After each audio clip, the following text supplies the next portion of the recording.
Good evening and welcome to tonight's latest news bulletin, coming to you live from this news center of the Sultanate of Oman television. First, the headlines. His Majesty Sultan Haytham bin Tariq greets President of Ghana on his country's independence anniversary. And U.S. President confirms that Zelensky is ready to negotiate with Russia to end the war.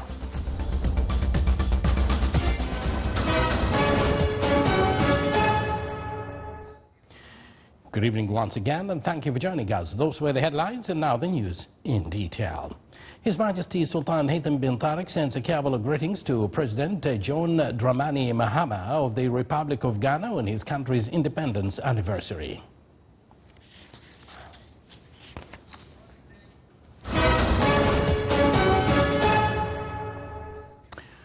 UNRWA Commissioner General Philippe Lazzarini has warned that Israel's decision to halt the entry of aid into Gaza threatens the lives of civilians in the region.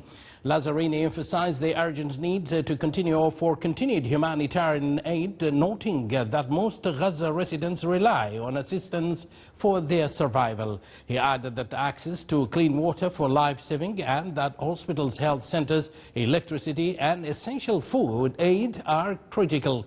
He stressed that humanitarian aid and essential services must never be negotiable or used as a weapon in war. United States President Donald Trump confirmed that his Ukrainian counterpart Volodymyr Zelensky is prepared to negotiate with Russia to end the war. He also stated that Ukraine is ready to sign an agreement with the United States granting it the right to explore Ukraine's rare minerals. In a recent address to Congress, President Trump emphasized his administration's commitment to swift, unrelenting action in foreign policy, including efforts to resolve the ongoing conflict in Ukraine. Following a tense meeting with Ukrainian President Zelensky, President Trump announced that Zelensky expressed a willingness to negotiate peace with Russia and enter a critical minerals agreement with the United States. President Trump has opposed U.S. military aid to Ukraine, urging Zelensky to demonstrate a commitment to peace. President Zelensky called the Oval Office disagreement regrettable and reaffirmed Ukraine's readiness to work towards peace. These developments underscore the complicities of international diplomacy as the situation in Ukraine continues to evolve. Russian air defense forces destroyed 8 Ukrainian drones over several regions overnight, according to a statement from the Russian Ministry of Defense. The ministry reported that 3 drones were shot down over Belgorod, 3 over Crimea, and 1 over each of Kursk and Bryansk's region. Meanwhile, the Ukrainian military states that Russia launched 181 drones and 4 missiles in a nighttime attack on Kiev. It added that 11 drones were shot down, while 55 others failed to reach their targets due to electronic counter-means used.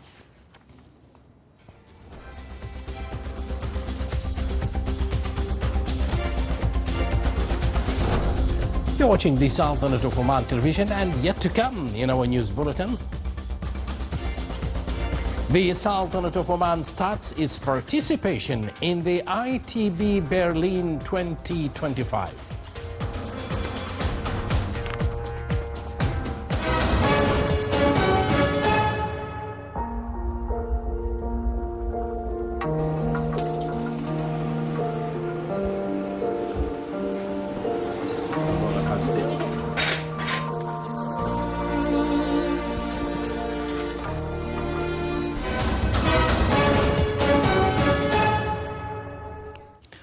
Welcome back to the news from the Sultanate of Oman television. The Gulf Experience in Developing Statistics and Data is reviewing by the Statistical Center of the Gulf Cooperation Council countries during its participation in the 56th session of the United Nations Statistical Commission in New York. During its participation, the center also discussed the most prominent developments in statistical digital transformation, big data, and sustainable development goals, in addition to exchanging experiences with international statistical bodies and strengthening partnerships to achieve statistical integration at the regional and international levels.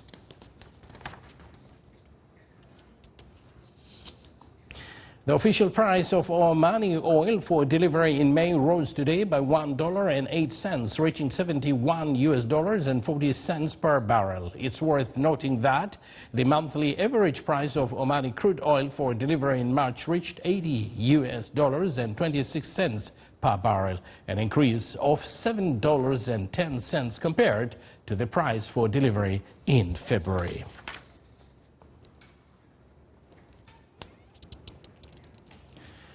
Under the lights of Al Irfan City, Umran Group organized Al Irfan Night Festival, which is held in the facilities of Oman Conferences and Exhibition Center. The festival contains various cultural and entertaining activities, including kids' area, as well as different pavilions for shopping and dining. Productive families also got the chance to display a variety of products from clothes, accessories, and handicrafts to perfumes and others, aiming to enhance their income and support local products. The festival is considered the ideal destination for long walk enthusiasts, as the festival was chosen on a 500-meter-long walkway surrounded by beautiful lights and vibrant trees.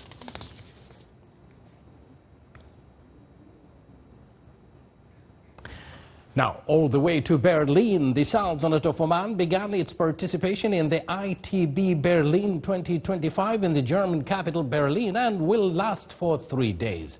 The Omani delegation, in addition to the Minister of Heritage and Tourism, includes representatives from 54 institutions specializing in travel, tourism and hospitality, along with 4 strategic partners. Oman's participation in the Berlin International Tourism Exchange aims to highlight Oman as a prominent tourist destination offering unique and attractive tourism experiences and styles that cater to various interests. The participation seeks to conclude several agreements related to enhancing and advancing the sector in line with global tourism trends. The participation also aims to learn from leading global experiences and discuss plans and strategies that can achieve record levels of tourism growth and attract non-traditional markets.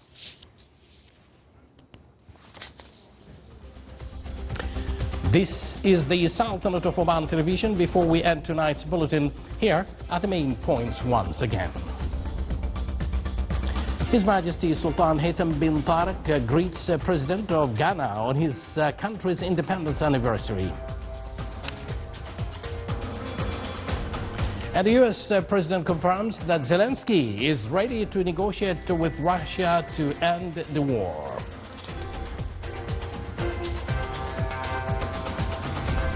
With that, we come to the end of tonight's news bulletin.